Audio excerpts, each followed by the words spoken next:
Before I say anything else, just drop a comment and tell me where you're watching from.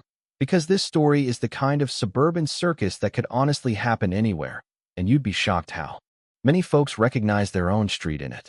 Anyway, let me get right to it.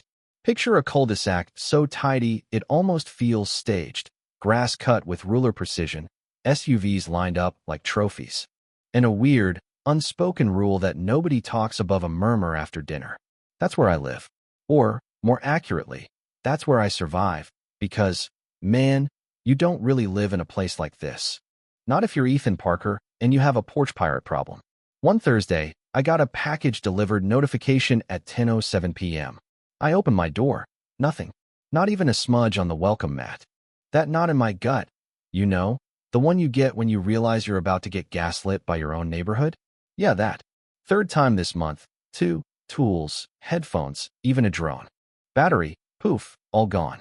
My doorbell camera? Always conveniently dead when it happens. So now I'm talking to myself, standing on the porch, scrolling the dead feed on my phone, and thinking, either I'm losing my mind, or someone out here is way too invested in my Amazon orders. That same night, the HOA is having their monthly Community Harmony meeting in the Little Rec Center. Picture plastic chairs, the smell of stale coffee, and Selah Whitmore holding court like she's some kind of suburban queen. Selah's the kind of lady who could probably sell you Tupperware at your own funeral. She's got this perfect hair, an entire jewelry store on her wrists, and perfume that'll knock you sideways. She lectures the room about trash bins and grass heights. Basically, if you breathe wrong on your lawn, she'll fine you. When it's my turn, I stand up and say, "Hey, I hate to break up the topiary talk, but somebody's stealing packages, and it's not just me." Selah smiles that smile that's all teeth. "Maybe you should bring them in quicker, Ethan. Packages left out are invitations, you know." Like I'm asking for it. I try to push back. It's within minutes, and my camera always cuts out, but she just snarks about my Wi-Fi.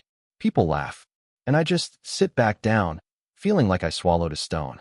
After the meeting, as I'm leaving, Selah breezes by me and whispers, "Careful with those accusations.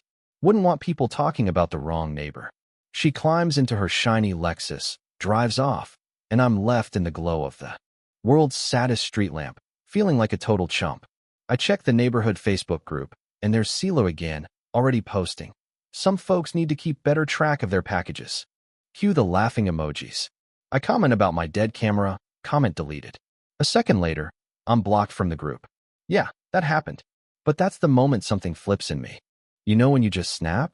Next day, I buy a cheap motion-activated camera, nothing fancy, nothing Wi-Fi. I hide it behind the mailbox and wait. The following afternoon, I finally catch something. Selah's silver Lexus pulls up. She hops out, same floral blouse, hair perfect, doesn't even look around, just snatches the box, tosses it in her trunk, and drives off like it's a scene from a training. I walk right over to her house that evening. She's out front with her shears, trimming hedges that are already perfect. "Selah," I say, barely holding it together, "I saw you take my package." She just laughs, actually laughs, and threatens me with defamation. Show everyone. See who they believe, the HOA president or the guy who got kicked out for bad behavior. And man, she says it with that cool, poisonous smile. I head home, fuming, replaying the footage. That's when I spot something weird, a streak of purple paint on her sleeve. She must have brushed up against something. I hit the internet, reading about package thief traps, dye packs, ink bombs, glitter bombs, you name it. And, let's be honest, I got inspired. I tinker all night and rig up a spring-loaded dye pack, safe but loud. You lift the box, you get splashed with purple. Next afternoon, I set the bait. An empty Amazon box marked Apple Electronics, the kind nobody in their right mind could resist. I sit by the window, pretending to scroll my phone. The Lexus rolls up, Selah struts out, and, bam, she grabs the box. There's a split second where time just stops.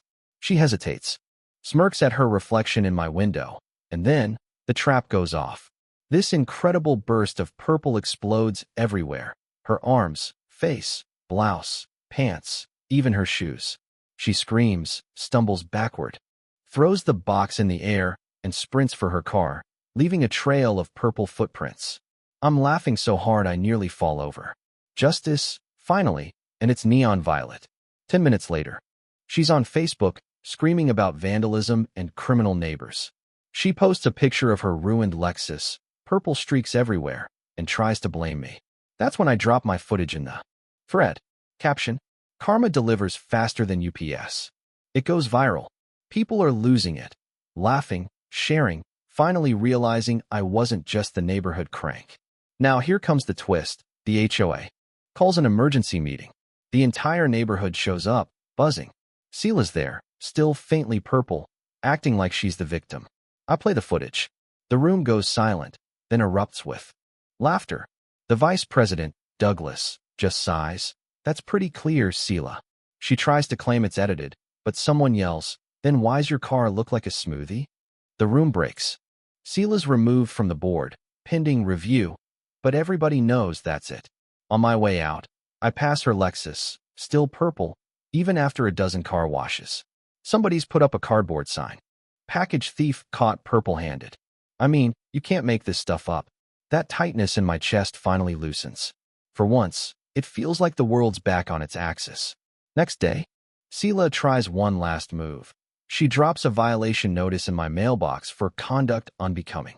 I laugh so hard, I almost frame it. But this time, neighbors are backing me.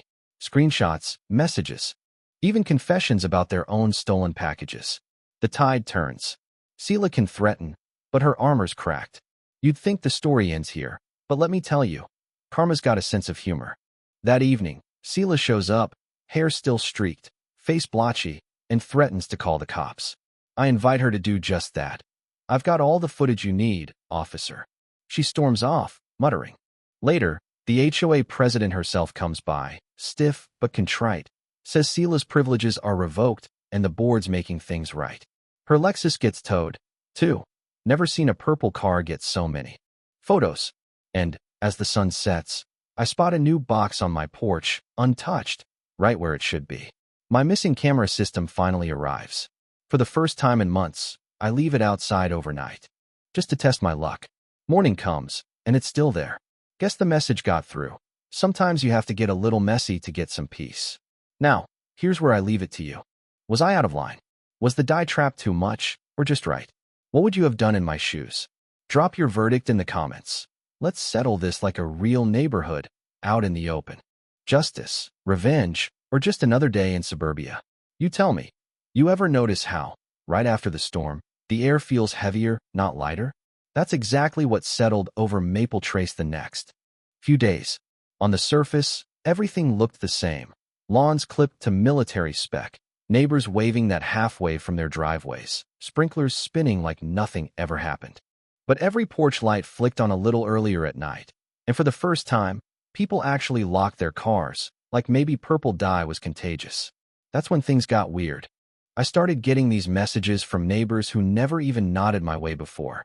Some sent screenshots. Hey, found this in a different Facebook group, with photos of Sela's Lexus looking like Willy Wonka's reject. Others just dropped a thumbs up, or, my favorite, a meme of Thanos snapping his fingers and Sela's Lexus turning purple dust. The support was real, but so was the side-eye. Like, was I a hero, or just the guy who finally snapped and turned the HOA inside out? You know what I mean? But Sela wasn't the type to go quietly. A couple days after the emergency meeting, I'm out front patching a spot in my lawn, because, God forbid, my grass should be anything less than perfect, when this little Prius I'd never seen before rolls up. Out steps a woman in a blazer. Sunglasses on, tablet in hand, some kind of HOA attorney, sent by the board for a fact-finding inquiry. She stands on my driveway and says, "We'd like to clarify your actions, Mr. Parker, regarding the incident." I just blink at her. You mean the one where I got robbed by your president, or the one where she turned herself into an art project? She didn't laugh. She asks all these stiff, legal questions. Was the die pack dangerous? Did I intend to harm anyone? I say, "Ma'am, the only thing that got hurt was her ego. And maybe her dry cleaning bill." She scribbles something on her tablet, thanks me, and walks off. I watch her go, thinking, they're not here to help. They're here to cover their butts. Typical HOA.